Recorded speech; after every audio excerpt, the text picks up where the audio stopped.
మొదటి రాజుల గ్రంథం 19వ అధ్యాయము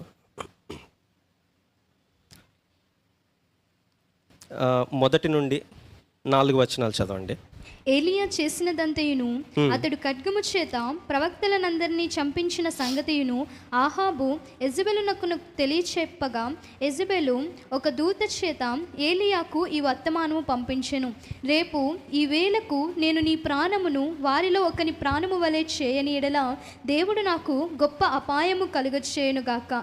కాబట్టి అతడు ఈ సమాచారము తెలుసుకొని లేచి తన ప్రాణము కాపాడుకొనుటకై పోయి యూదా సంబంధమైన బెయేర్షెబాకు చేరి అచ్చట ఉండుమని తన దాసునితో చెప్పి తాను ఒక దిన ప్రయాణము అరణ్యములోనికి పోయి ఒక బదరి వృక్షము క్రింద కూర్చుండి మరణాపేక్ష గలవాడై యెహోవా, నా పితరుల కంటే నేను ఎక్కువ వాడను కాను, ఇంత మట్టుకు చాలును, నా ప్రాణము తీసుకొనుము అని ప్రార్థన చేసెను. చాలు.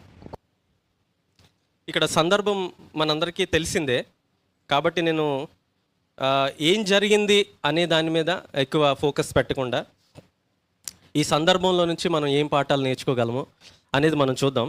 టూకీగా నేను పైన సందర్భం ఏంటో చెప్తున్నాను.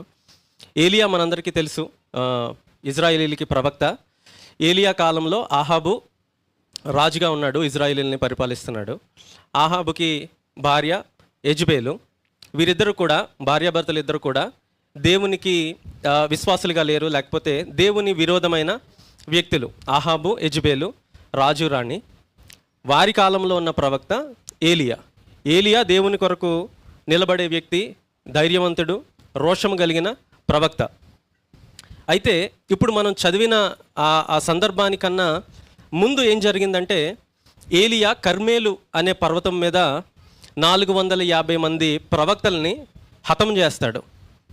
ఎలా హతం చేస్తాడనేది ఆ స్టోరీ అంతా మీకు తెలుసు. ఆకాశం నుండి అగ్ని దిగింది, బయలా ప్రవక్తల్ని అందరినీ కూడా అక్కడ అవమానపరిచి మొత్తం కూడా 450 మంది ప్రవక్తల్ని కూడా దేవుని శక్తి ద్వారా ఏలియా కర్మేలు పర్వతం మీద ఒక గొప్ప, అంటే బైబిల్లో ఉన్న one of the greatest miracles, అది బైబిల్లో ఉన్న కొన్ని గొప్ప గొప్ప అద్భుతాల్లో ఒకటి ఆ కర్మేలు పర్వతం మీద జరిగింది.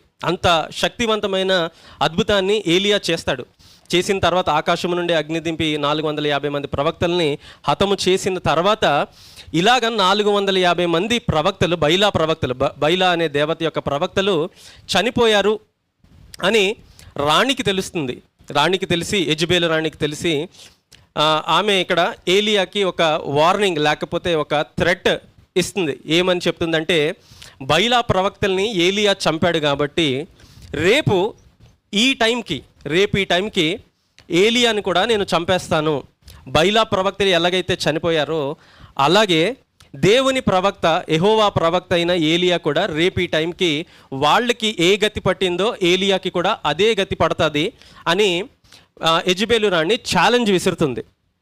అయితే ఇక్కడ మనము ఎక్స్పెక్ట్ చేయని రియాక్షన్ ఏలియా నుండి వచ్చింది. ఏలియా నుండి మనం ఆ స్పందన మనం ఊహించం. ఏ స్పందన అంటే, ఏలియా అంటే పౌరుషం గలవాడు, ఏలియా అంటే రోషం గలవాడు, ఏలియా అంటే మనకు గుర్తొచ్చేది ధైర్యం. అలాంటి డేరింగ్ అండ్ డాషింగ్ ప్రొఫెట్ మనకి ఇంచుమించు పాత నిబంధనలో మరెవరో కనిపించరు. అంతటి ధైర్యం కలిగిన ప్రవక్త ఈ మాట వినగానే, రాణి బెదిరింపు వినగానే అలాగే ధైర్యంగా నిలబడతాడేమో అని అనుకుంటాం మనం. కానీ దానికి భిన్నంగా ప్రవర్తించాడు ఏలియా. ఆయన భయపడ్డాడు. ఏలియా భయపడ్డాడు, రాణి యొక్క ఛాలెంజ్కి భయపడ్డాడు. Elijah last his courage. ఆయనకు ఉన్న ఒకే ఒక్క బలం, ధైర్యం, అక్కడ ఆయన కొంచెం సన్నగిల్లినట్టు, అక్కడే ఆయన కొంచెం బలహీనపడినట్టు మనకి ఇక్కడ కనిపిస్తుంది. ఇక్కడ మనం నేర్చుకుంటున్న పాఠం ఏంటంటే, కొన్నిసార్లు మన జీవితంలో ప్రతి ఒక్కరికి కూడా మనకంటూ ఒక బలం ఉంటుంది. మనకంటూ దేవుడు ఖచ్చితంగా ఒక స్ట్రెంగ్త్ ఇస్తాడు. మనకి కొంతమందికి విశ్వాసము చాలా వారి జీవితాల్లో బలంగా ఉంటుంది. అంటే అందరికీ గొప్ప విశ్వాసం ఉండదు, కొంతమందికి మాత్రమే గొప్ప విశ్వాసం ఉంటుంది. అది వారి బలం. అంటే ఆ బలానికి మనం సరిపోము. ఇది పరిశుద్ధాత్మ వరాల్లో విశ్వాసం అనేది ఒక వరం. అది కొంతమందికి దేవుడిస్తాడు. విశ్వాసము అన్నప్పుడు యేసుక్రీస్తు మీద ఉన్న విశ్వాసం గురించి నేను మాట్లాడలేదు, అది సేవింగ్ ఫెయిత్. నేను మాట్లాడుతున్నది లివింగ్ ఫెయిత్ గురించి మాట్లాడుతున్నాను. బైబిల్లో 2 రకాల విశ్వాసాలు ఉన్నాయి. ఒకటి సేవింగ్ ఫెయిత్. సేవింగ్ ఫెయిత్ అంటే యేసే నా రక్షకుడు, ఆయన తప్ప మరొక దేవుడు లేడు అనేది సేవింగ్ ఫెయిత్. అంటే మనల్ని రక్షించే విశ్వాసము. ఎక్కడి నుంచి రక్షిస్తుంది? మనల్ని నరకం నుండి రక్షిస్తుంది, సాతాను నుంచి రక్షిస్తుంది, పరలోకానికి తీసుకెళ్లే విశ్వాసం. కాబట్టి అది రక్షింపబడే విశ్వాసం. యేసు ప్రభు నా దేవుడు అనేది రక్షింపబడే విశ్వాసం. దాని గురించి నేను మాట్లాడట్లేదు. అది ఆ విశ్వాసం మనందరిలోనే ఉంది. ఆ తర్వాత లివింగ్ ఫెయిత్ కావాలి. అంటే అనుదినము జీవించడానికి మనకి లివింగ్ ఫెయిత్ కావాలి. ఇది అందరిలో ఉండదు. సేవింగ్ ఫెయిత్ మనందరిలో ఉంటుంది, కానీ అనుదినము మన దినచర్యలో, మన ఉద్యోగాల్లో కానీ, లేకపోతే మనం చేసే పనిబాటులో కానీ కొన్నిసార్లు ఆత్మీయ వరము, విశ్వాసము అనే ఆత్మీయ వరం ఉన్న వాళ్ళలో ఉన్నంత విశ్వాసము మనలో కొన్నిసార్లు కనిపించదు. సో అందరికీ ఒకే లెవెల్ ఆఫ్ విశ్వాసం ఉంటుందా దేవుని పట్ల అంటే, కొంతమంది ఎలాంటి పరిస్థితుల్లోనైనా కానీ విశ్వాసాన్ని చూపిస్తారు. వారికి ఆ ఎబిలిటీ ఉంటుంది, వాళ్ళకి ఆ సామర్థ్యం ఉంటుంది. అంటే మరణాపాయంలోనికి వెళ్ళిపోయిన, శోధనలోనికి వెళ్ళిపోయిన, ఇంకా అంతా ఇల్లు కూలిపోయిన పరిస్థితుల్లోకి వెళ్ళిపోయినా కొంతమంది చాలా ధైర్యంగా విశ్వాసంగా ఉంటారు. కొంతమంది అలా ఉండలేరు. తప్పని నేను చెప్పట్లేదు, ఒక్కొక్కరికి ఒక్కొక్క బలం ఉంటుంది. సో కొన్నిసార్లు ఒకరు నా బలము విశ్వాసము అనుకున్న వాళ్ళు కొన్నిసార్లు అందులోనే పడిపోతుంటారు. కొన్నిసార్లు నా బలము ప్రార్థనా జీవితం అని అనుకున్న వాళ్ళు అక్కడే కొన్నిసార్లు పడిపోతూ ఉంటారు. లేకపోతే కొంతమంది నా బలము అద్భుతంగా ప్రసంగం చేయడం అనుకున్న వాళ్ళు కొన్నిసార్లు అక్కడ పడిపోతుంటారు. నా బలం అద్భుతంగా పాటలు పాడడం, నా బలం అద్భుతంగా వాయిద్యాలు వాయించడం, నా బలం సంఘంలో లీడర్గా ఉండడం, నా బలం సంఘాన్ని ఆర్గనైజ్ చేయడం. ఇలా ప్రతి ఒక్కరికి ఒక్కొక్క బలం ఉంటుంది. అలాంటి బలంలో కూడా కొన్నిసార్లు మనం పడిపోతాం. ఇక్కడ ఏలియా బలము ధైర్యం, కానీ ఏలియా ఆ ధైర్యాన్ని ఇక్కడ కోల్పోయినట్టు మనకు కనిపిస్తుంది. ఇలా ఏలియాయే కాదు, మనమే కాదు, బైబిల్లో చాలామంది ఇలాంటి వాళ్ళు ఉన్నారు. మనం చూస్తే బైబిల్లో అత్యంత జ్ఞాని ఎవరు? సొలొమోను పడిపోయింది జ్ఞానంలోనే. జ్ఞానంలో పడిపోయి అజ్ఞానంగా ఏం చేశాడంటే విగ్రహాలని మొక్కడానికి వెళ్ళిపోయాడు. భార్యల యొక్క మాటలు విని నిజమైన దేవుణ్ణి, జీవము కలిగిన దేవుణ్ణి విడిచిపెట్టి ఎవరి తట్టు తిరిగాడు సొలొమోను అంటే అన్య దేవతల వైపు తిరిగాడు. వాళ్ళకి గుడులు కట్టించడం ప్రారంభించాడు. అటువైపు తన మనసుని తిప్పుకున్నాడు. తర్వాత దేవుడు పట్టుకున్నాడు, మళ్ళీ ఇటువైపు వచ్చాడు. కానీ అక్కడ జారిపోయాడు.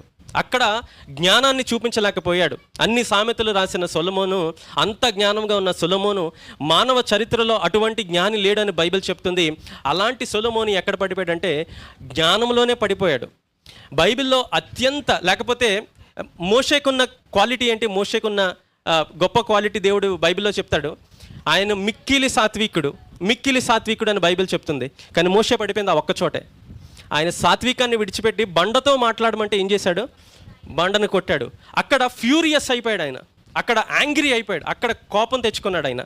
కానీ బైబిల్ ఏం చెప్తుందంటే మోషే లాంటి సాత్వికుడి ప్రపంచంలో ఎవడు లేడని చెప్తుంది. ఎవరు కూడా మోషే అంత హీ సో మీక్ అని ఉంటుంది. అంత సాత్వికం మరి ఎవరిలోని కనిపించదంట. కానీ మోషే అక్కడే పడిపోయాడు. ఆయన బలం సాత్వికం, ఆ బలంలోనే ఆయన పడిపోయాడు. అబ్రహాముకున్న గొప్ప క్వాలిటీ ఏంటి? విశ్వాసం. ఆయన విశ్వాసులకి తండ్రి. అబ్రహాం ఆ ఒక్కచోటే పడిపోయాడు. విశ్వాసంలోనే అబ్రహాం పడిపోయాడు. దేవుడి యొక్క వాగ్దానాన్ని 25 సంవత్సరాలు ఆగలేకపోయాడు, నమ్మలేకపోయాడు, విశ్వాసాన్ని కోల్పోయాడు. దేవుడు నిజంగా ఇస్తాడా? దేవుడు వాగ్దానం చేశాడు కానీ ఇస్తాడా అని చెప్పి భార్య మాట విన్నాడు. తర్వాత మిస్టేక్ చేశాడు. అలాగే పేతురుని మనం చూసినప్పుడు, పేతురు మొట్టమొదటిసారిగా నువ్వు దేవుని కుమారుడివి అని ఒప్పుకున్న మొట్టమొదటి వ్యక్తి పేతురు. నువ్వు మెస్సయ్యవి, నువ్వు క్రీస్తువి అని శిష్యులందరిలో పేతురు ఫస్ట్ ఒప్పుకున్నాడు. అప్పుడు యేసయ్య ఏమంటాడంటే, ఇది నువ్వు చెప్తున్న మాట కాదు, నీకు నా తండ్రి బయలుపరిచాడు. అంటే ఎంతటి పవర్ పేతురులో ఉందో ఒకసారి చూడండి. నీకు నా తండ్రి పరలోకం నుండి బయలుపరిచాడు కాబట్టి నువ్వు ఒప్పుకుంటున్నావు నేనే మెస్సయ్యనని అని చెప్పి యేసయ్య పేతురుని మెచ్చుకుంటాడు. ఆ ఒక్కడే ఈయనెవరో నాకు తెలియదని చెప్పి 3 సార్లు బొంకాడు. మరి ఏ శిష్యుడు బొంకినట్టు మనకు కనిపించదు. మరి ఏ శిష్యుడు యేసయ్య అంటే ఎవరో, యేసుప్రభు అంటే ఎవరో నాకు తెలియదని మనకు బైబిల్లో కనిపించదు. ఎవరైతే ఒప్పుకున్నాడో నువ్వు మెస్సయ్యవని మొట్టమొదటిసారిగా యేసయ్యని రివీల్ చేశాడు. యేసయ్య యొక్క ఐడెంటిటీని, యేసయ్య యొక్క నిజ స్వరూపాన్ని ఎవరైతే ఒప్పుకున్నాడో ఆయనే బొంకాడు. కాబట్టి నేను చెప్తున్నా, బైబిల్లో ఎవరైతే ఇది నా బలం అని అనుకున్నారో, ఎవరైతే ఇందులో నాకు మించిన వాళ్ళు లేరు, ఇదే నేనే ఇందులో గొప్పోడిని అని ఎవరైతే అనుకున్నారో, లేకపోతే ఎవరి గురించి అయితే బైబిల్ చెప్తుందో వాళ్ళు ఏదైతే వాళ్ళు బలంగా అనుకున్నారో అక్కడ పడిపోయారు. కాబట్టి మన బలం చూసుకుని ఇందులో నేను ఎప్పుడు పడిపోను అని అనుకోవడానికి లేదు, ఇందులో నేను ఎప్పుడు ఫెయిల్ అవ్వను అని నేను అనుకోవడానికి లేదు, మనం అనుకోవడానికి లేదు. ఎందుకంటే మనం మనుషులం కాబట్టి ఎప్పుడైనా ఎక్కడైనా ఎందులోనైనా పడిపోయే అవకాశం ఉంది. పడిపోవాలి అని నేను చెప్పట్లేదు, కానీ కాబట్టి పడిపోవాలని నేను అనట్లేదు, కానీ పడిపోయే అవకాశము, జారిపోయే అవకాశము మనకుంది. కాబట్టి మనకి ఏదైతే బలమో దాంట్లో మరింత గట్టిగా మనం ఉండాలి, మరింత ప్రార్థనాపూర్వకంగా మనం ఉండాలి. మన బలం విశ్వాసం అయితే అందులో జారిపోకుండా మనం నిరంతరం దానిని ప్రాక్టీస్ చేస్తూ, దానిని ఎక్సర్సైజ్ చేస్తూ ఉండాలి. ప్రభువా, నాకు ఇచ్చిన ఈ తలాంతు, నాకు ఇచ్చిన ఈ బలము, నాకు ఇచ్చిన ఈ వరాన్ని నేను ఇంకా మల్టిప్లై చేయాలి ప్రభువా. దాన్ని నేను దాచిపెట్టుకోకూడదు, దాంట్లో నేను పడిపోకూడదు, దాని ద్వారా నేను అవమానం పొందకూడదు అని చెప్పి మనం ఎప్పుడు కూడా జాగ్రత్తగా ఉండాలి. ఇక్కడ ఏలియా కోల్పోయాడు, ధైర్యాన్ని కోల్పోయాడు. ఆయనకున్న ఒకే ఒక్క బలము కరేజ్ అయితే, ధైర్యం అయితే, ఆ ధైర్యం కోల్పోయాడు. ఎందుకంటే ఒక రాణి, రాజు కూడా కాదు, ఒక రాణి భయపెట్టింది ఆయన్ని. అంతటి మహా గొప్ప ప్రవక్తని, అంత పవర్ అప్పుడే చేశాడు, అద్భుతం. ఆ ముందు రోజే చేశాడు. ఆకాశము నుండి అగ్నిని దింపాడు, ఆకాశం నుండి అగ్ని దింపి ఆ కర్మేలు పర్వతం ఉన్న సమస్తాన్ని దహించాడు. అలాంటి పవర్ఫుల్ మిరాకిల్ చేసిన ఏలియా ఆ నెక్స్ట్ డే తన ప్రాణాన్ని కాపాడుకోవడానికి భయపడిపోయి వెళ్ళిపోతున్నాడు, అడవిలోకి పరిగెడుతున్నాడు. ఎందుకంటే చచ్చిపోదామనే ఆలోచనతోని.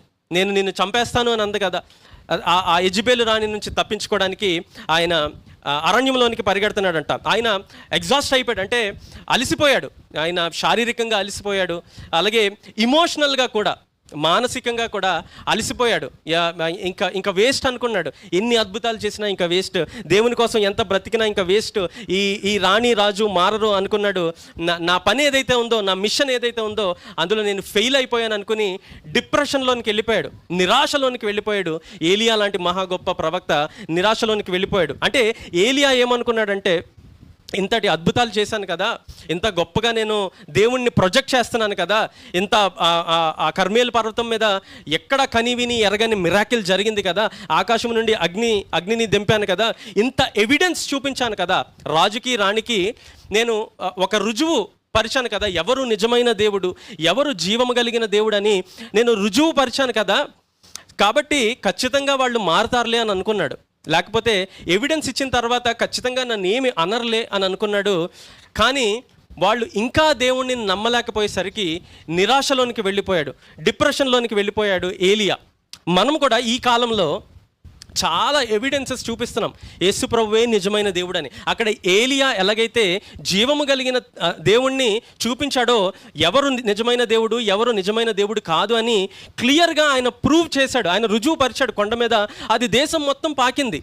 అక్కడ ఎవరు ప్రార్థన చేస్తే ఏ దేవుడి నుంచి అగ్ని దిగింది అనేది ప్రజలందరికీ తెలిసింది. ఒకే ఒక్క నిజమైన దేవుడు, ఆయనే యెహోవా అని చెప్పి ఇజ్రాయేల్ ప్రజలందరికీ తెలిసినా కూడా, రుజువు పరిచినా కూడా, ఎవిడెన్స్లు ఇచ్చినా కూడా, ప్రూవ్ చేసినా కూడా ఎవరు కూడా నమ్మటానికి ఇష్టపడలేదు. అదే సిచ్యువేషన్ ఈరోజు మనకు కూడా ఉంది. యేసు ప్రభు నిజమైన దేవుడా అంటే రుజువులు చాలా పరుస్తున్నాం మనం. చారిత్రకమైన రుజువులు ఉన్నాయి, అలాగే బిబ్లికల్ ఎవిడెన్సెస్ ఉన్నాయి, బైబిల్లో ఎవిడెన్సెస్ ఉన్నాయి, హిస్టారికల్ ఎవిడెన్సెస్ ఉన్నాయి. అయినా కానీ ఎవ్వరు కూడా మారటానికి ఇష్టపడలేదు. ఎంతమంది అపాలజిస్టులు ఉన్నారు అంటే మన యొక్క విశ్వాసాన్ని, క్రైస్తవ విశ్వాసాన్ని డిఫెండ్ చేసేవాళ్ళు, లేకపోతే క్రైస్తవ విశ్వాసాన్ని ఎవరైనా దెప్పి పొడుస్తున్నప్పుడు, క్రైస్తవ విశ్వాసాన్ని ఎవరైనా కించపరుస్తున్నప్పుడు, క్రైస్తవుల్ని తప్పుగా మాట్లాడుతున్నప్పుడు చాలామంది మనకి సోషల్ మీడియాలో కనిపిస్తున్నారు, యూట్యూబ్స్లో కనిపిస్తున్నారు, బహిరంగంగా సమాజంలో కనిపిస్తున్నారు. యేసు ప్రభు దేవుడు కాదు అని నిరూపించడానికి, లేకపోతే ఆయన కేవలం మనిషి అని చెప్పడానికి, లేకపోతే ఆయన చెడ్డ వ్యక్తి అని చెప్పడానికి చాలామంది చాలా రకాలుగా ప్రయత్నాలు చేస్తున్నారు. ఆయన ఫారిన్ నుంచి వచ్చిన దేవుడు, మన దేవుడు కాదు. చాలామంది యేసయ్యను కించపరచడానికి, ఆయనను నిజమైన దేవుడు కాదని రుజువు చేయడానికి ప్రయత్నిస్తున్నారు. కానీ మనమైతే ఎవిడెన్సెస్ చూపిస్తున్నాం, ఈయన నిజమైన దేవుడు అని మనము రుజువు చేస్తున్నా కూడా ఎవరు కూడా మారటానికి ఇష్టపడలేదు. ఎవిడెన్స్ ఇస్తున్నా కానీ ఎవరు మారటానికి ఇష్టపడలేదు. అలాంటి టైంలో మనము కూడా కొన్నిసార్లు నిరాశకి గురవుతూ ఉంటాం. ఏలియా ఎలాగైతే నిరాశపడ్డాడో, నేను ఇంత ప్రూవ్ చేసినా కానీ, ఇంత ఎఫర్ట్ పెట్టాను, నేను నా సాయి శక్తిలో నేను ఎఫర్ట్ పెట్టాను, నాకున్న మొత్తాన్ని ఇచ్చి అక్కడ ఆ కర్మేలు పర్వతం మీద రుజువుపరిచాను ఆయన నిజమైన దేవుడని, కానీ ఎవరూ నమ్మలేదే అని నిరాశలోనికి వెళ్ళిపోయాడు. కాబట్టి ఆయన అలసిపోయాడు. ఇంకెంతకాలం నేను శారీరకంగా నలిగిపోతున్నాను, నేను మానసికంగా నలిగిపోతున్నాను, ఈయన నిజమైన దేవుడని రుజువు చేయడానికి ఇక నా వల్ల కాదు అనుకున్నాడు. ఇక నా వల్ల కాదు, నేను చేయలేను అని నిరాశకు లోనైపోయాడు, డిప్రెషన్కి వెళ్ళిపోయాడు. ఇక్కడ మనం నేర్చుకుంటున్న పాఠము, మనము అలా ఉండకూడదు. అంటే ఏలియా ఆ టైంలో నిరాశకు వెళ్ళిపోయాడు, తర్వాత దేవుడు బలపరిచాడు. మనం నేర్చుకుంటున్న పాఠం కూడా అదే. మనము నిరాశకు వెళ్ళకూడదు. మనం ఎంత సమాజానికి సువార్త అందిస్తున్నా కానీ, సమాజంలో ఎంత ప్రూవ్ చేయడానికి ప్రయత్నం చేస్తున్నా కానీ యేసయ్యే నిజమైన దేవుడని ఎవరూ నమ్మట్లేదే అని మనం నిరాశలోనికి వెళ్ళకూడదు. మనం ప్రయత్నం చేస్తూనే ఉండాలి, మనం చెప్తూనే ఉండాలి. దేవుడు మనల్ని రుజువు చేయమనలేదు, వాళ్ళని నమ్మించమనలేదు. దేవుడు మనకిచ్చిన పని ఒకటే, చెప్పమన్నాడు. అంతే, మనకి చెప్పమన్నాడు. మనం చెప్తే చాలు. దానిని రుజువుపరిచే బాధ్యత పరిశుద్ధాత్మనిది. దానిని రుజువుపరిచే బాధ్యత మనది కాదు. యేసుప్రభు దేవుడు, ఆయనే రక్షకుడు, ఆయనే పాప విమోచకుడు అని చెప్పడము వరకే మన పని. దానిని రుజువుపరిచే పని కూడా మనదే అని మనం అనుకుంటాం. దానికోసం కొన్నిసార్లు బాగా కష్టపడతాం. రుజువుపరచడం తప్పులేదు, కానీ అది పూర్తిగా మన బాధ్యత కాదు. ఏంటి, యేసయ్య దేవుడని నేనే రుజువు చేయాలి, వాళ్ళు అడిగిన ప్రతి ప్రశ్నకి నేనే సమాధానం చెప్పాలి, నేనే గెలవాలి. వాళ్ళ కష్టమైన ప్రశ్నలు అడిగితే నేను మౌనంగా ఉండిపోతానేమో, నాకు సమాధానం రాదేమో, ఆ టెన్షన్ మనకు అక్కర్లేదు. ఆ పని మనకు దేవుడు చెప్పలేదు. మీరు బూదిగంతాలకు వెళ్ళి సువార్త ప్రకటించండి అన్నాడు, కానీ మీరు బూదిగంతాలకు వెళ్ళి నన్ను రుజువు చేయండి అని అనలేదు, లేకపోతే మీరు హృదయాలను మార్చండి అని అనలేదు. ఎందుకు? ఆ పని దేవుంది కాబట్టి. మనం చెప్తే, మనం జస్ట్ నోటితో చెప్తే, మనం ఏదైతే చెప్పామో దానికి ఎవిడెన్స్లు పరిశుద్ధాత్ముడు ఇచ్చుకుంటాడు. వాళ్ళ జీవితంలో వాళ్ళ పరిస్థితులకు తగ్గట్టు వాళ్ళకి ఎప్పుడు ఎలా చెప్పాలో దేవుడు వాళ్ళకి చెప్పుకుంటాడు. విత్తనం మనం వేస్తే చాలు, వాళ్ళ మైండ్లో, వాళ్ళ బుర్రలో మనము యేసే నిజమైన దేవుడని సమాజంలో పెడితే చాలు. ఆ విత్తనం ఉంటుంది కదా, దాన్ని విత్తనం వేసి ప్రతిరోజు మనం ఇంటికి వచ్చి, విత్తనం వేశాను ప్రభువా, పలానా వాళ్ళ మైండ్లో, పలానా వాళ్ళ బుర్రలో నేను విత్తనం వేశాను. మనం ప్రతి రాత్రి కూడా దాని గురించి ప్రార్థన చేయడం, అంటే నీళ్లు పోస్తూ ఉండాలి. విత్తనం వేసి వదిలేయకూడదు. నేను పలానా వ్యక్తికి సువార్త చెప్పానయ్యా, అది నీ సమయంలో నీ చిత్త ప్రకారము దానిని మొక్కగా మొలిపించండి, ఆ ఆత్మను మీరు రక్షించండి అని మనం విత్తనం వేసి నీళ్లు పోస్తే చాలు. ఏదో ఒక పాయింట్ ఆఫ్ టైంలో వాళ్ళ జీవితంలో, ఒక 10 ఏళ్ళ తర్వాత, 20 ఏళ్ళ తర్వాత, వాళ్ళు ఏదో సందర్భంలో మనం చెప్పిన ఆ ఒక్క మాట దేవుడు వాళ్ళకి జ్ఞాపకం చేస్తాడు. పలానా వ్యక్తి పలానా రోజు నాకు పలానా విషయం చెప్పింది కదా, ఒక్కసారి ఆ వ్యక్తి దగ్గరికి వెళ్దాం, లేకపోతే ఒక్కసారి ఆ దేవుని దగ్గరికి వెళ్దాం, ఒక్కసారి బైబిల్ ఓపెన్ చేసి చూద్దాం, ఒక్కసారి పాస్టర్ గారి దగ్గరికి వెళ్దాం, లేకపోతే ఇంకేదో మార్గంలో దేవుడు మనం వేసిన విత్తనాన్ని ఆధారం చేసుకుని దేవుడు వాళ్ళ హృదయాలను మారుస్తాడు, ఆత్మల్ని రక్షించుకుంటాడు. కాబట్టి చెప్తే చాలు, రుజువు చేయాల్సిన బాధ్యత దేవుడు మన మీద అంత భారాన్ని పెట్టలేదు. మీరు చెప్పండి చాలు అన్నాడు. అయితే ఇక్కడ ఏలియా నిరాశకు గురైపోయాడు, అలసిపోయి పరుగులెడుతున్నాడు. పరుగులెట్టి అరణ్యానికి వెళ్ళిపోయి ఆఖరికి ఒక బదరీ వృక్షం కింద కూర్చున్నాడంట. ఒక బదరీ వృక్షం కింద అరణ్యంలోకి వెళ్ళి కూర్చుని ఆయన ఇక్కడ ఒక ప్రార్థన చేస్తున్నాడు, ఒక 2 లైన్లు ప్రార్థన చేస్తున్నాడు. ఏం చేస్తున్నాడంటే, అయ్యా నేను నా పితరుల కంటే గొప్పోడిని కాదు ఆయన ప్రార్థన చేస్తున్నాడు. నేను ఇంకా నా వల్ల కాదు, నేను ఈ పని చేయలేను, నేను చచ్చిపోతాను, నా ఆత్మను నువ్వు తీసేసుకో ప్రభువా అని చెప్పి ఆయన అక్కడ అనుకుంటున్నాడు. అంటే ఆయన ఏమనుకున్నాడంటే, ఇంత గొప్ప అద్భుతం చేసిన తర్వాత ఒక రివైవల్ వస్తుంది ప్రజల గుండెల్లో అనుకున్నాడు. ఆహాబు, యెజెబెలు మారిపోతారు, మిరాకిల్ జరుగుతుంది వాళ్ళ హృదయాల్లో అనుకున్నాడు. కాబట్టి అది జరగకపోయేసరికి ఆయన తట్టుకోలేకపోయాడు.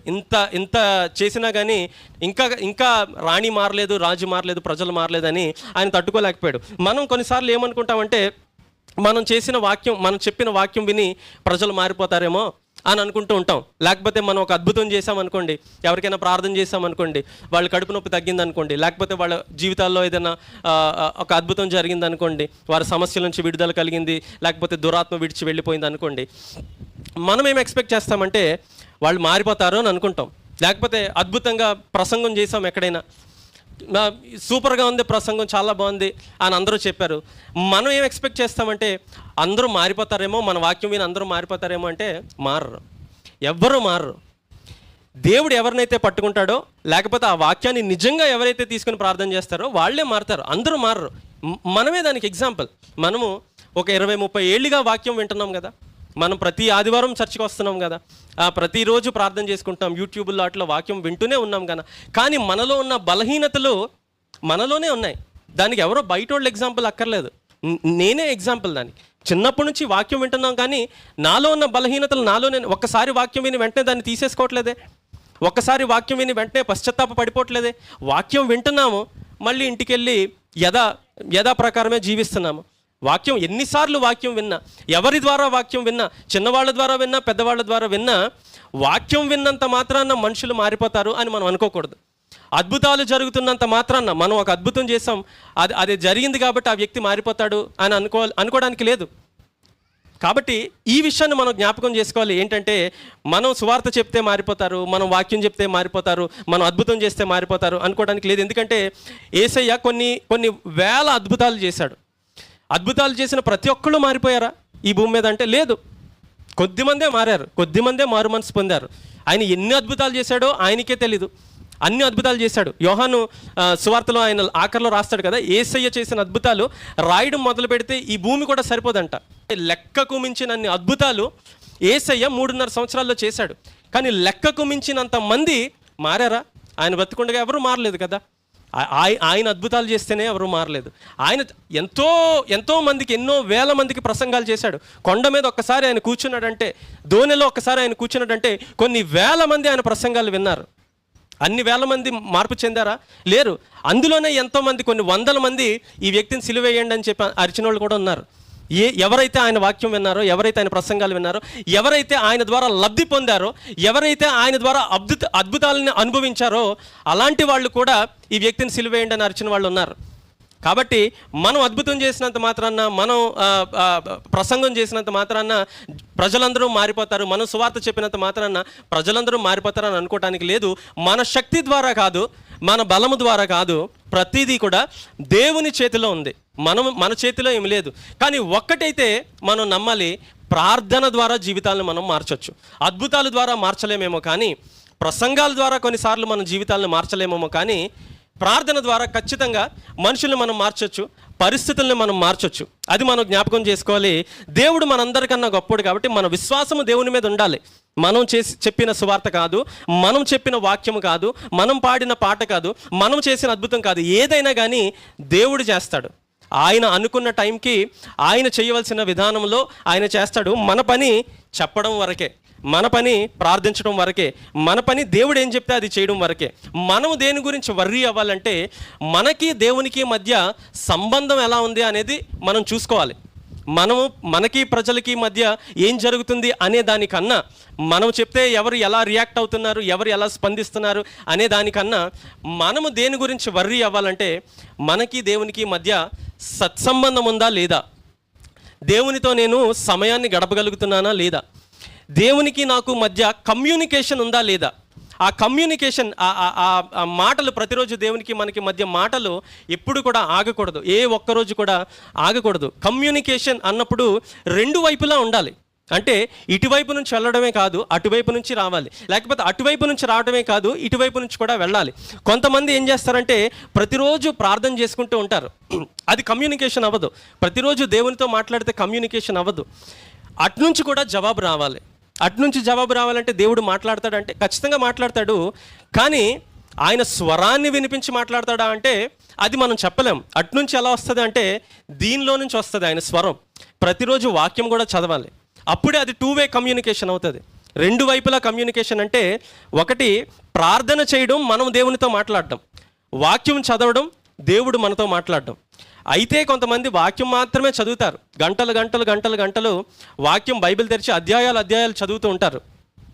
అది ఫుల్ ఫ్లెడ్జ్డ్ కాదు, అది పరిపూర్ణమైనది కాదు. ఎందుకంటే దేవుడు చెప్పింది వింటున్నాం, ఓకే, కానీ ప్రార్థన లేకపోతే మనం దేవునితో మాట్లాడలేనట్టు. లేకపోతే కొంతమంది ప్రార్థన గంటలు చేస్తారు, వాక్యం చదవటానికి ఇష్టపడరు. వాక్యము చదవకపోతే ప్రార్థన రాదు.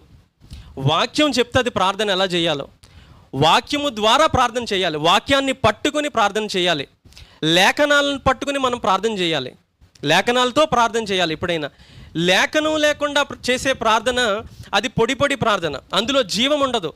అంటే పైన ప్రార్థన, ప్రభా మమ్మల్ని దీవించు, నా పిల్లల్ని దీవించు, నాకు అది ఇవ్వు, ఇది ఇవ్వు, ఇంతవరకే ఉంటుంది, ఇంతవరకే వస్తుంది ప్రార్థన. ఎప్పుడు నిజమైన ప్రార్థన వస్తుంది, ఎప్పుడు హృదయపూర్వకమైన ప్రార్థన వస్తుంది, ఎప్పుడు దేవునికి వినసొంపైన ప్రార్థన వస్తుంది, ఎప్పుడు దేవునికి నచ్చే ప్రార్థన వస్తుంది, దేవుని చిత్తానికి అలైన్ అయిన ప్రార్థన, దేవుని చిత్తముతో సరితూగే ప్రార్థన మన జీవితాల్లో ఎప్పుడు వస్తుందంటే వాక్యము చదివినప్పుడే వస్తుంది.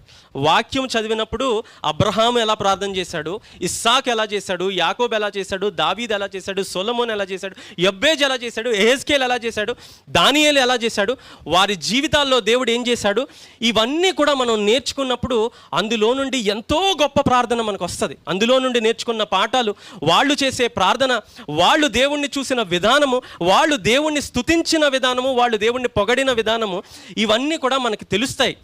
దేవుడు ఇంత గొప్పవాడా అని. అప్పుడు తెలియకుండానే మన నోట్లోండి ప్రార్థన తన్నుకుని వస్తుంది, పొర్లుకుని వస్తుంది. కాబట్టి రెండు వైపులా ఉండాలి. ఒకటి ప్రార్థన చేయాలి, ఇది దేవునితో మనం మాట్లాడడం. రెండు, వాక్యము చదవాలి, దేవుడు మనతో మాట్లాడడం. ప్రార్థన చేసిన తర్వాత నువ్వు నాతో మాట్లాడు ప్రభువా అని వాక్యం తెరిచి చదువుకోవాలి. అంటే కొంతమందికి ఒక అలవాటు ఉంటుంది కదా, ఇలా ఓపెన్ చేసి దేవుడు ఏం మాట్లాడతాడో అలాంటివి చేయకూడదు. కానీ నార్మల్గా మనం ఒక అధ్యాయాన్ని తీసి చదువుకుంటే అందులో నుండే దేవుడు మాట్లాడతాడు మనతో. మన జీవితానికి ఏదైతే కావాలో అందులో నుంచే దేవుడు మాట్లాడతాడు.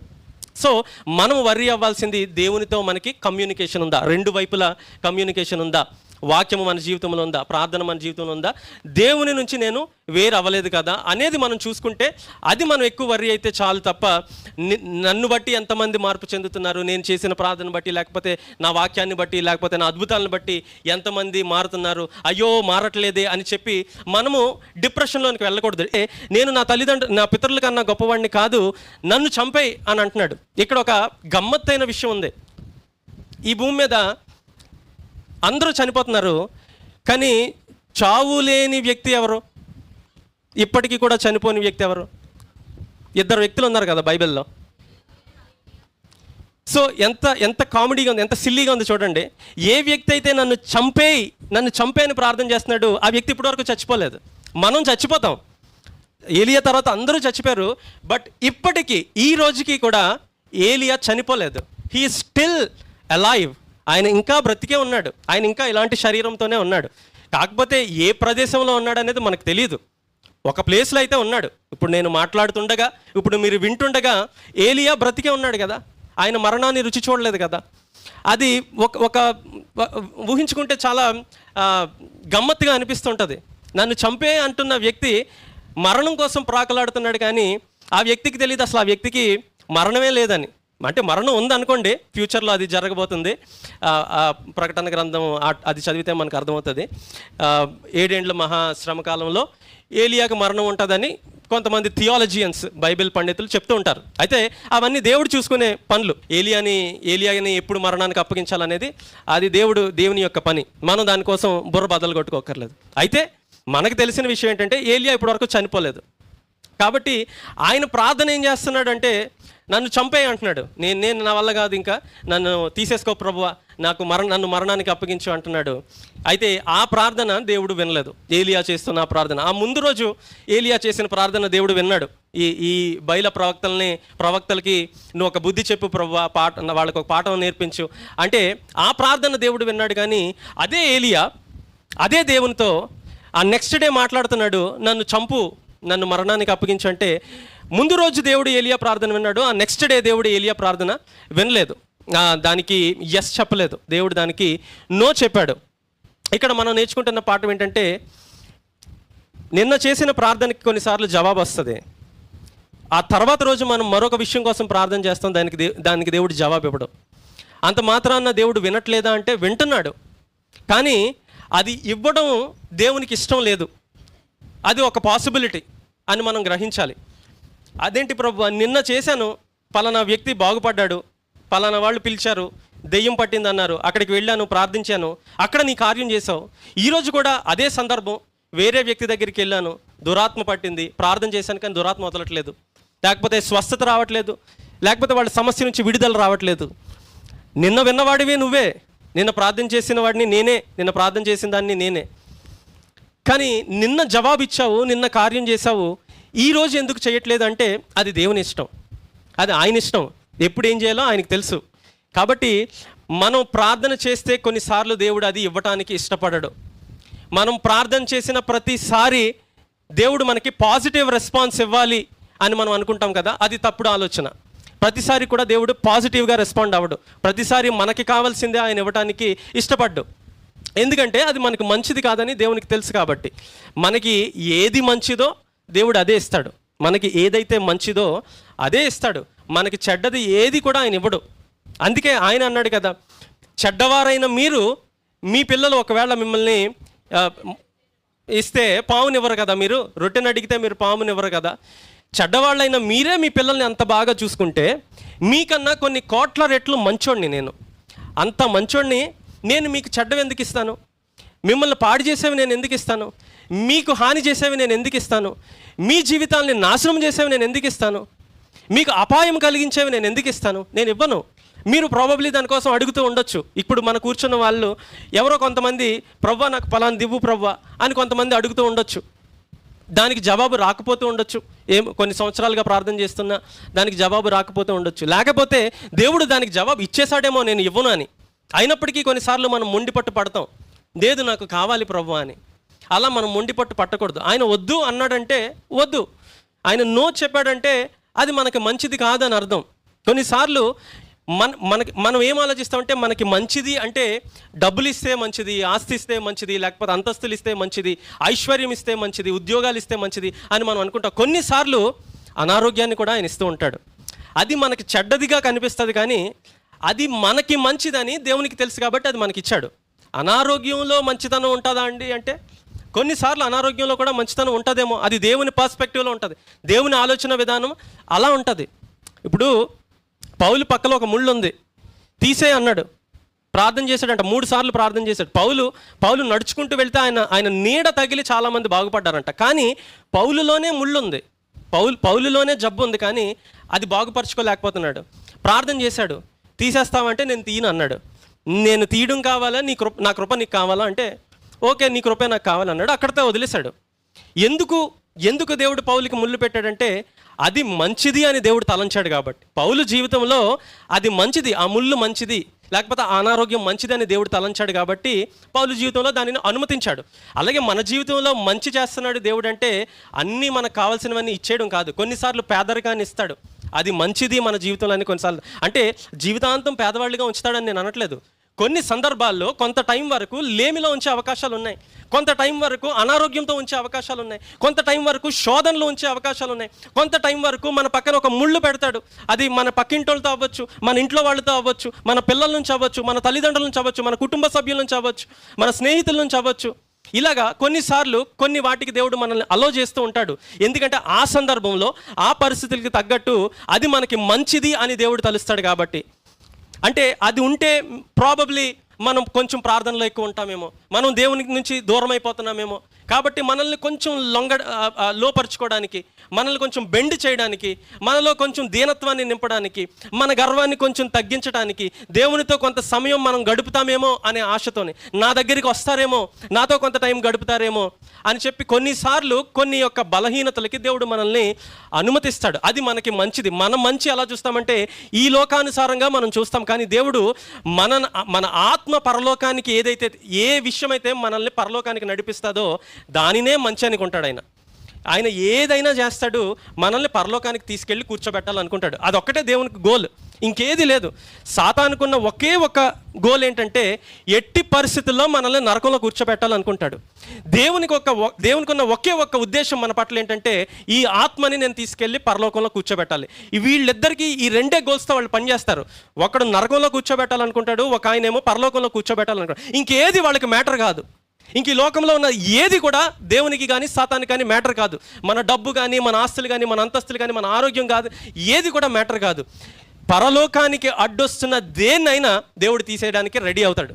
అది ఆరోగ్యం వల్ల మనం నరకానికి వెళ్ళిపోతున్నామా, ఆరోగ్యం గురించి గర్వించి వెళ్ళిపోతున్నామా, ఆస్తి గురించి గర్వించి వెళ్ళిపోతున్నామా, లేకపోతే పిల్లల్ని చూసి గర్వించి వెళ్ళిపోతున్నామా, లేకపోతే ఇంకేదైనా మన తలాంతులు చూసి గర్విస్తున్నామా, ఏదైతే మనల్ని పరలోకానికి తీసుకుని వెళ్ళదని దేవుడు అనుకుంటాడో అది తీసేస్తాడు దేవుడు. ఎందుకంటే అది ఉంటే మనం నరకానికి వెళ్ళిపోతున్నాం. ఆయన గోల్, ఆయన గమ్యం ఏంటంటే మనల్ని పరలోకానికి నడిపించాలి. కాబట్టి దేవుని దృష్టిలో మనకి మంచిది అంటే ఏంటంటే మనల్ని ఏదైతే పరలోకానికి నడిపిస్తుందో అదే మంచిది. మనం కూడా అలాగే ఆలోచించాలి. ఈ లోకంలో ఉన్న అన్నీ కూడా దేవుడు మనకి ప్రొవైడ్ చేస్తాడు. ఈ లోకంలో ఉన్న అన్ని దేవుడు మనకి ఇస్తాడు. అందులో ఏమాత్రం అనుమానం లేదు. అందులో మనం దేవుణ్ణి క్వశ్చన్ చేయడానికి లేదు. కానీ ఆయన ప్రయారిటీ ఏంటో నేను చెప్తున్నాను, ఆయన ప్రిఫరెన్స్ ఏంటో నేను చెప్తున్నాను. ప్రాముఖ్యంగా ఆయన ఎలా పనిచేస్తాడంటే, ఆయన ఫస్ట్ ఆలోచించేది ఈ మనిషిని నేను పరలోకానికి ఎలా తీసుకుని వెళ్ళాలి అని ఆలోచిస్తాడు. ఆ తర్వాత మన అవసరతలు ఖచ్చితంగా ఆయన తీరుస్తాడు. అందులో ఎటువంటి అనుమానం కూడా లేదు. అయితే ఇక్కడ నన్ను చంపే ప్రభు అని చెప్పి ఏలియా అడుగుతున్నాడు. ఆయనేమో నో చెప్తున్నాడు. ఎందుకంటే ఏలియా ద్వారా దేవునికి ఇంకా చాలా పని ఉంది కాబట్టి ఆ ప్రార్థనకి దేవుడు జవాబు ఇవ్వలేదు. మన ప్రార్థనలకి దేవుడు జవాబు ఇవ్వట్లేదంటే మన నుంచి ఆయన ఇంకేదో కోరుతున్నాడు, లేకపోతే మనతో పని ఉందని మనం ఆలోచించాలి, లేకపోతే మనం అడుగుతున్నది దేవుని చిత్తానుసారమైనది కాదేమో అని ఒకసారి ఆలోచించాలి, లేకపోతే మనం అడుగుతున్న దానివల్ల మనము ఫ్యూచర్లో ప్రాబ్లం ఫేస్ చేస్తామేమో, దానివల్ల మనం సమస్యల్లో చిక్కుకుంటామేమో, దానివల్ల మనము భక్తిలో నుంచి పడిపోతామేమో, అందుకే దేవుడు మనకి ఇవ్వట్లేదేమో అని కూడా మనం ఆలోచించాలి. మనం దేవుడు నాకు ఎందుకు ఇవ్వట్లేదు అని ఏడుస్తూ కూర్చోకూడదు. అది మన మంచికే అని మనం అనుకోవాలి. అది ఖచ్చితంగా మన మంచికే అని అనుకోవడం కాదు, ఖచ్చితంగా దేవుడు మన మంచి ఆలోచించేవాడు కాబట్టి అది మన మంచికే. ఇక్కడ ఏలియా అంటున్నాడు, ఇక నా వల్ల కాదు ప్రభువా, నేను రిటైర్ అయిపోతాను, నన్ను చంపే అంటే, లేదు నీతో ఇంకా నాకు చాలా పని ఉంది అని చెప్పి దేవుడు ఏలియాకి బలాన్ని అనుగ్రహిస్తున్నాడు. ఏలియా మనుషులందరి నుంచి దూరం అయిపోయి ఆ బదరీ వృక్షం కింద అరణ్యంలో ఒక్కడే ఉన్నాడు. తన క్యారెక్టర్ని కోల్పోతున్నాడు. అంటే తనకున్న ధైర్యం, తన క్యారెక్టర్, ఆ క్యారెక్టర్ని ఆయన కోల్పోతున్నాడు. తనకున్న బలాన్ని కోల్పోతున్నాడు. అంత డిప్రెషన్లోనికి వెళ్ళిపోయాడు, అంత నిరాశలోనికి వెళ్ళిపోయాడు. అంత గొప్ప అద్భుతాలు చేసిన ఏలియా ఆ దేవుడి నుంచి తన కన్నుల్ని తిప్పేస్తున్నాడు. యెజెబెలు వైపు తిప్పుతున్నాడు. యెజెబెలు నన్ను చంపుతాదేమో, యెజెబెలు నా ప్రాణాన్ని తీసేస్తాడేమో. ఇంకొక విషయం ఏంటంటే, చావు నుంచి పరిగెడుతున్నాడు ఏలియా, చావుని అడుగుతున్నాడు ఏలియా. చావు నుంచే కదా పరిగెడుతున్నాడు, యెజెబెలు చంపుతుందనే కదా పరిగెడుతున్నాడు ఏలియా. మళ్ళీ దేవుని దగ్గరికి వచ్చి ఏమంటున్నాడు, నన్ను చంపే ప్రభు అంటున్నాడు. నిజంగా చనిపోయే ఉద్దేశం ఉన్నాడైతే యెజెబెలు దగ్గరే ఉంటాడు కదా, ఎందుకంటే యెజెబెలు కూడా అదే చేస్తానంటుంది, నేను చంపుతాననే అంటుంది. కానీ అయితే మరణము అపేక్షించేవాడు అయితే యెజెబెలు దగ్గరే ఉంటాడు, చంపే అని చెప్పి. యెజెబెలు నుంచి పారిపోతున్నాడు చావు నుంచి తప్పించుకోవడానికి, దేవుని దగ్గరికి వచ్చి నన్ను చంపే ప్రభు అని అంటున్నాడు. అంటే ఆయనలో ఉన్న బాధ అలా ఉంది. ఆయన అంతా నిరాశకి గురయ్యాడు. బైబిల్ చెప్తుంది మరణ అపేక్ష గలవాడై అని ఉంది. అంటే మరణాన్నే కోరుతున్నాడు నిజంగానే, నాకు మరణం రావాలనే కోరుతున్నాడు. అంత నిరాశలోనికి వెళ్ళిపోయాడు, అంత అలసిపోయాడు కాబట్టి మరణాన్ని కోరుతున్నాడు. కానీ దేవుడు ఏలియాని మరణానికి అప్పగించడు. దేవుడు అనుకుంటుంటాడు, అసలు నీకు చావే లేదు, ఈ కొంతకాలం వరకు, కొన్ని తరాల వరకు, కొన్ని వేల సంవత్సరాల వరకు నీకు చావే లేదు అని దేవుడు అనుకుంటాడేమో. అయితే ఇంత గొప్ప ప్రవక్త అయిన ఏలియా దేవుడి నుంచి తన కన్నులు తిప్పేయడానికి ప్రయత్నం చేస్తున్నాడు, దేవుడి నుంచి దూరం అయిపోవడానికి ప్రయత్నం చేస్తున్నాడు, పిరికితనంలోనికి వెళ్ళిపోవడానికి ప్రయత్నం చేస్తున్నాడు. ఎన్ని అద్భుతాలు చేశాడు. 3.5 సంవత్సరాలు వర్షం కురవకుండా ఆపాడు, తర్వాత వర్షాన్ని కురిపించాడు. సారేపతి పట్టణంలో విధవరాలి యొక్క తొట్టెలో పిండి అవ్వకుండా చేశాడు. దేవుని ద్వారా ఎన్ని కార్యాలు చేసిన ఏలియా తన డ్యూటీ మర్చిపోయాడు, తన క్యారెక్టర్ మర్చిపోయాడు, తన స్ట్రెంగ్త్ మర్చిపోయాడు, తన బలం మర్చిపోయి తన ప్రవక్త అనే ఒక విషయాన్ని కూడా మర్చిపోతున్నాడు. ప్రజలకి దేవునికి మధ్యవర్తిగా ఉన్న వ్యక్తి ఇప్పుడు ప్రజల మధ్య లేడు, మధ్యవర్తిగా లేడు, కానీ ఎక్కడికో దూరంగా వెళ్ళిపోయి దాక్కుంటున్నాడు. అరణ్యంలో బదరీ వృక్షం కింద వెళ్ళిపోయి దాక్కుంటున్నాడు, అలసిపోయాడు కాబట్టి. ఇక ఫైనల్గా దేవుడు ఏలియాకి రెస్ట్ ఇచ్చాడు.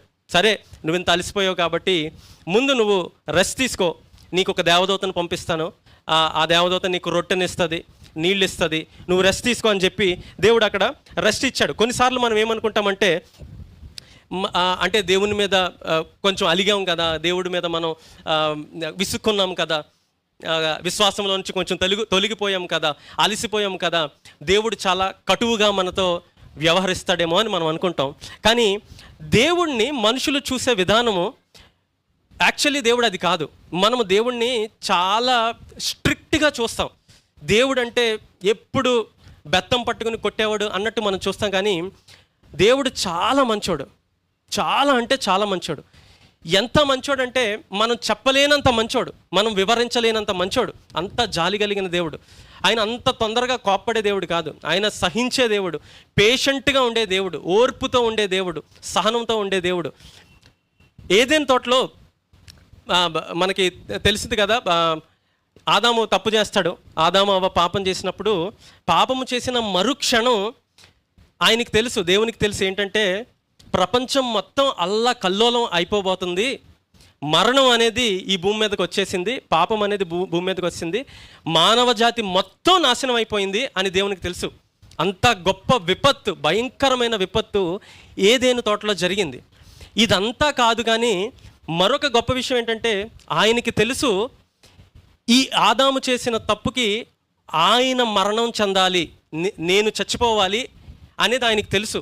నేను పడరాని పాటలు పడాలి, సిలువకేసి నన్ను కొడతారు, అది ఏ మానవుడు భరించలేడు, అది ఏ మానవుడు తట్టుకోలేనంత నొప్పి అని దేవునికి తెలుసు. దేవునికి కూడా అతి కష్టమైన పని అది. అంత విపత్తు ఏదైనా తోటలో జరిగింది అంటే సొల్యూషన్ లేని ప్రాబ్లం ఆదాము తీసుకొచ్చాడు. దేవుడు మాత్రమే దానికి సొల్యూషన్. ఆయన కూడా సాధారణమైన విషయం కాదు అది. ఆయన భూమి మీద పరలోకం నుంచి భూమి మీదకి దిగి రావాలి, పడరాని పాటలు పడాలి, ఆయన మరణించాలి, అప్పుడే ఈ ప్రాబ్లంకి సొల్యూషన్ అని చెప్పి ఏదైనా తోటలో దేవునికి తెలుసు. అంత గొప్ప ప్రాబ్లం క్రియేట్ చేశాడు ఆదాము, అంత పెద్ద సమస్యను తీసుకొచ్చి పెట్టాడు ఆదాము. కానీ దేవుడు మనకి అంత ప్రాబ్లం జరిగితే మనం ఎలా స్పందిస్తాం? వెంటనే మన పిల్లలు ఏదైనా తప్పు చేస్తే మనం ఎలా స్పందిస్తాం? మన చుట్టుపక్కల ఉన్న వాళ్ళు అలాంటి తప్పు ఏదైనా చేస్తే అంటే ఇంకా మనం మరణించాలి అని అంత పెద్ద తప్పు చేశారనుకోండి, మనం జైలుకి వెళ్ళిపోవాలి, మనకి ఉరిశిక్ష, ఎవరో చేసిన తప్పుకి మనకి ఉరిశిక్ష పడుతుంది రేపు పొద్దున్న అంటే మనం ఎలా స్పందిస్తాం? కానీ దేవుడు ఏదైనా తోటలో ఎలా స్పందించాడు? ఆదాం, వేర్ ఆర్ యూ, ఎక్కడున్నావు, నువ్వు ఎక్కడున్నావు? చాలా కూల్గా అడుగుతాడు. అంటే మనసులో చాలా బాధ, ఆయన హృదయం బద్దలైపోయి ఉంటుంది. It would have broken his heart. ఆయన మనసు కలవరం అయిపోయి ఉంటుంది, ఆయన హృదయం బద్దలైపోయి ఉంటుంది. ఆదాం ఎంత ఘోరమైన తప్పు చేశాడు అని అనుకుని ఉంటాడు. కానీ ఒక్క మాట అనలేదు ఆదాంని, ఒక్క మాట అనలేదు. ఆయన మనస్సు మనం అర్థం చేసుకుందాం ఎప్పుడైనా. ఎందుకంటే కొడుకు కాబట్టి తండ్రిగా ఆదాం నువ్వు ఎక్కడున్నావు అన్నాడు. ఎందుకు దాక్కున్నావు, ఏం చేసావు? Look at the cool he's maintaining. ఆయన మెయింటైన్ చేస్తున్న ఆ కూల్నెస్, అంత నిర్మలంగా ఆయన మాట్లాడుతున్నాడు, అంత కూల్గా ఆయన మాట్లాడుతున్నాడు, అంత సాత్వికంగా మాట్లాడుతున్నాడు. అంటే ఎంత మంచోడు అయితే అలా మాట్లాడగలడు చెప్పండి. ఆయన చెప్పిన తర్వాత వాళ్ళని కొట్టాడా, వాళ్ళని తిట్టాడా?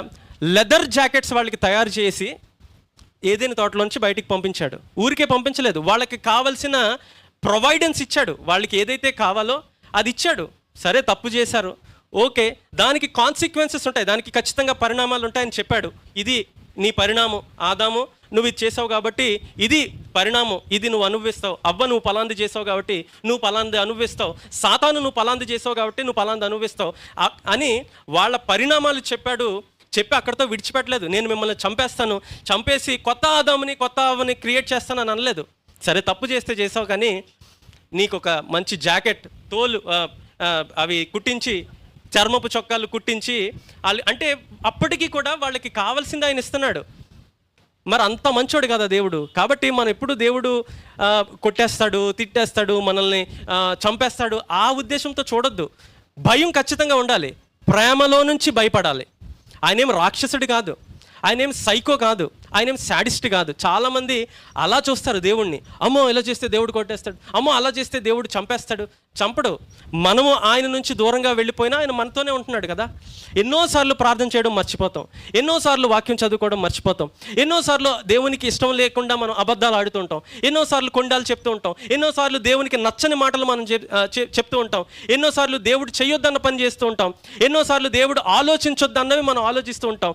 మన ఆలోచనలు చెడ్డవిగా ఉంటాయి, మన మాటలు చెడ్డవిగా ఉంటాయి, లేకపోతే మనం చూసే చూపులు చెడ్డవిగా ఉంటాయి, మనం ఫోన్లో ఏమైతే చూస్తున్నామో అవి చెడ్డవిగా ఉంటాయి, అవి చూస్తూ మనం ఆలోచించే ఆలోచనలు చెడ్డవిగా ఉంటాయి, మనం చదువుతున్నవి కొన్నిసార్లు చెడ్డవిగా ఉంటాయి. మరి ఆ టైంలో అన్నింటిలో దేవుడు మనల్ని ఏమని అంటున్నాడా? ఏమనట్లేదు కదా. ఎందుకంటే ఆయన శాడిస్ట్ కాదు కాబట్టి, ఆయన మూర్ఖుడు కాదు, మనం అనుకునేంత మూర్ఖుడు ఆయన కాదు, మనం అనుకునేంత స్ట్రిక్ట్ ఆయన కాదు. He's a loving father. చాలామంది అది మిస్ అవుతూ ఉంటారు. ఆయన మనల్ని ప్రేమించే తండ్రి అని చాలామంది మిస్ అవుతుంటారు. ఆయనను దేవుడిగా చూడండి, తప్పులేదు, కానీ అంతకన్నా మించి ఆయనను తండ్రిగా మనం చూడాలి. మన పిల్లల్ని మనం ఎలాగైతే వాళ్ళు ఎన్ని తప్పులు చేస్తున్నా, ఎంత అల్లరి చేస్తున్నా, కొన్నిసార్లు ఎంత ఇరిటేట్ చేస్తున్నా వాళ్ళ మీద ఒక దెబ్బ వేయడానికి మనం ఇష్టపడం, సహిస్తూ ఉంటాం, ఓర్చుకుంటూ ఉంటాం కదా. మనమే అలా ఉంటే మరి మన దేవుడు మనతో ఇంకెలా ఉంటున్నాడు? ఆయన అలాగే ఉంటున్నాడు. ప్రతిరోజు మనం ఆయనకి నచ్చినట్టే ఉండట్లేదు, ఆయన కొలబద్ద ఎలాగైతే ఉందో ఆ కొలబద్ద ప్రకారం మనం వెళ్ళట్లేదు. తూచా తప్పకుండా ఆయన మాట మనం పాటిస్తున్నామంటే లేదు. ఆయన పరిశుద్ధత మన నుంచి ఎంత ఎక్స్పెక్ట్ చేస్తున్నాడో అంత మనం చేయట్లేదు. But still he's being merciful and graceful to us. ఆయన మన పట్ల కృపా దయ కలిగే ఉంటున్నాడు ప్రతి క్షణం కూడా. ఆయన మనల్ని కొట్టాలనుకుంటే ప్రతి క్షణం మనల్ని కొట్టాలి. మనం ఆడే ప్రతి మాటకి ఆయన కొట్టాలి. మనం జీవిస్తున్న ప్రతి నిమిషం కూడా ఆయన మనల్ని కొట్టాలి. కానీ ఆయన మనల్ని కొట్టట్లేదు. ఇక్కడ కూడా ఏలియా కొంత దేవుని పట్ల నిరుత్సాహం చూపించినా కానీ, దేవుని పట్ల అవిశ్వాసం చూపించినా కానీ దేవుడు ఏలియాని ఏమనట్లేదు. ముందు అంటే అర్థమైంది, ఏలియా అలసిపోయాడు అందుకని ఆ విసుగుదల వస్తుంది, ఏలియా నిరాశలోనికి వెళ్ళిపోయాడు అందుకే ఆ విసుగుదల వస్తుందని అర్థమైంది. అందుకనే దేవుడు అర్థం చేసుకునే దేవుడు కాబట్టి ముందు ఏలియాకి భోజనం పెట్టించాడు. సరే నువ్వు ముందు భోజనం చేయి, నేను రొట్టెను పంపిస్తున్నాను, రొట్టెలు తిను అని చెప్పి అన్నాడు. అయితే దేవుడు సహనంతో ఉన్నాడు కదా అని దేవుని ప్రేమని మనం ఎప్పుడు అడ్వాంటేజ్ తీసుకోకూడదు. దేవుడు సహనంతో ఉన్నాడు కదా అని ఇంకా అదే పనిగా పాపం చేయడం, ఇంకా అదే పనిగా దేవుణ్ణి ధిక్కరించి వెళ్ళడం కాదు. ఆయన సహనంగా ఉన్నంతకాలం ఆయన ఉంటాడు. ఒక టైం పెట్టుకుంటాడు ఆయన, ఇంతవరకు టైం ఇస్తాను, ఇన్ని సంవత్సరాలు టైం ఇస్తాను, ఒక 50 ఏళ్ళు టైం ఇస్తాను, 60 ఏళ్ళు టైం ఇస్తాను అని అనుకుంటాడు. ఆ తర్వాత ఆయన ఎంత కోపం చూపించాలో అంత కోపం చూపిస్తాడు. కాబట్టి ఆయన ప్రేమను మనం ఎప్పుడు అలుసుగా తీసుకోకూడదు, ఆయన సహనాన్ని మనం ఎప్పుడు అలుసుగా తీసుకోకూడదు. ఇది మనం ఏలియా నుంచి నేర్చుకున్న పాఠాలు. నేను క్లుప్తంగా ఇప్పటి వరకు మనం నేర్చుకున్న పాఠాలు ఏంటో మనం చూద్దాం. ఒకటి, మనం అనుకునే బలము ఒకటి ఉంటుంది, ఇదే నా బలం అనుకుంటాం. కొన్నిసార్లు అందులో పడిపోయే అవకాశాలు ఉన్నాయి, జాగ్రత్త. మోషే సాత్వికము, కానీ సాత్వికంలోనే పడ్డాడు. అబ్రహాము విశ్వాసము ఆయన బలము, విశ్వాసంలోనే పడ్డాడు. అలాగే ఏలియాకి ధైర్యం ఆయన బలము, ధైర్యంలోనే ఆయన పడ్డాడు. సొలొమోనుకి జ్ఞానం ఆయన బలము, జ్ఞానంలోనే ఆయన పడ్డాడు. పేతురు నువ్వే మెస్సయ్య అని ఒప్పుకున్న మొట్టమొదటి శిష్యుడు, ఆయన ఎవరో నాకు తెలియదని 3 సార్లు బొంకాడు. కాబట్టి వారి వారి బలాల్లో వాళ్ళు పడిపోయారు. మనకే బలం ఉంది, ఆ బలంలో పడిపోకుండా మనం చూసుకోవాలి. రెండోదిగా, దేవుడు కొన్నిసార్లు మన ప్రార్థన ఆలకించడు అంటే మనం అడిగింది మనం ఇవ్వడు. అలాంటిది ఇవ్వలేనప్పుడు ఆయన మీద మనం కోపం చూపించకుండా ఎందుకు అని ఆలోచించాలి. ఎందుకు దేవుడు ఇవ్వట్లేదో, అది నా మంచి కోసమేనేమో అని అనుకోవాలి. ఒకవేళ మనం ఏదైనా కొన్ని సంవత్సరాలుగా అడుగుతున్నామేమో, అది దేవుడు ఇవ్వట్లేదేమో. ఈరోజు అలాంటి వాళ్ళకి దేవుడు మాట్లాడుతున్నాడు, అది మన మంచికే. దేవుడు ఇవ్వట్లేదంటే అది మన మంచికే అని మనం ఆలోచించాలి. ఇక మూడవదిగా, దేవుడు చాలా మంచోడు. అంటే మనం ఊహించనంత మంచోడు ఆయన, మనము ఊహించనంత మంచోడు. కాబట్టి ఆ మంచితనాన్ని మనం అలుసుగా తీసుకోవద్దు. అలాగని పూర్తిగా దేవుడు మూర్ఖుడు అన్నట్టు చూడకూడదు. మనం ఎప్పుడు కొడుతూనే ఉంటాడు, ఎప్పుడు డిసిప్లిన్లో పెడుతూనే ఉంటాడు, అలాంటి వాడు కాదు దేవుడు. ఆయన చాలా ప్రేమ కలిగిన వాడు. మన అవసరతల గురించి మొదట ఆలోచించేవాడు. ఇక్కడ ఏలియా అవసరత ఏంటి అని ఆలోచించాడు. ముందు ఆత్మీయ అవసరత కన్నా ఆయన ఏలియా శారీరక అవసరత తీర్చాడు. మీరు చదివితే ఇంటికి వెళ్ళి చదువుకుంటే, ముందు ఆయనకి లెక్చర్లు ఇవ్వలేదు. ఏలియాని కూర్చోబెట్టి నువ్వు ఎలా ఉండాలి, నువ్వు విశ్వాసంలో కోల్పోతున్నావు, నీ ధైర్యాన్ని నువ్వు కోల్పోతున్నావు, నువ్వు ఎలా ఉండాలో తెలుసా, నువ్వు ఎలాంటి ప్రవక్తవో తెలుసా, నువ్వు నాకు అవమానం తెస్తున్నావో తెలుసా, ఇలాంటి మాటలు ఆయన అనలేదు. ఏలియాని కూర్చోబెట్టి విసుక్కుంటే విసుక్కున్నాడు, అలసిపోతే అలసిపోయాడులే అని అనుకుని ముందు శారీరక అవసరత ఏదైతే ఉందో, అంటే ఆయన ఆకలితో ఉన్నాడు కాబట్టి ఆయనకి భోజనాన్ని పెట్టాడు. మనల్ని కూడా దేవుడు అలాగే చూస్తాడు. ముందుగా మన అవసరతలు తీర్చడానికి ఆయన ఆలోచిస్తాడు. అయితే అన్నిసార్లు అదే ఆర్డర్లో వెళ్తాడు అంటే అది చెప్పలేం. కొన్నిసార్లు ఆత్మీయ అవసరతలు తీరుస్తాడు, కొన్నిసార్లు శారీరక అవసరతలు తీరుస్తాడు. కానీ 2 అవసరతలు ఆయన తీరుస్తాడు. శారీరకంగా కూడా మనకు కావాల్సినవి అన్నీ ఆయన ఇస్తాడు. మనకు ఆకలేస్తుందా, ఆయనకి తెలుసు ఆకలేస్తుందని అన్నం పెడతాడు. మనకి కొంత డబ్బు అవసరం ఉందా, ఆయనకి తెలుసు డబ్బు అవసరం ఉందని ఆ డబ్బును ఆయన ముందుగానే సిద్ధపరిచి ఉంచుతాడు. మనకి ఫ్యూచర్లో మన పిల్లలకి పలాంటి అవసరం ఉందా, దేవునికి తెలుసు, ముందుగానే ఆయన అది సిద్ధపరిచి ఉంచుతాడు. శారీరకంగా ఆయన అవసరతలు తీరుస్తాడు, ఆత్మీయంగా కూడా ఆయన మనల్ని బలపరుస్తాడు. 4వ విషయం మనం ఏం నేర్చుకున్నామంటే, మనం చెప్తే ప్రజలు మారిపోతారు అని మనం అనుకోకూడదు. దేవుడు మారిస్తే మారుతారు. మనం అద్భుతాలు చేసినంత మాత్రాన, మనం వాక్యాలు చెప్పినంత మాత్రాన ప్రజలు మారరు. అది చూసి మనం ఏలియాలాగా నిరుత్సాహపడకూడదు, నిరాశలోనికి వెళ్ళకూడదు.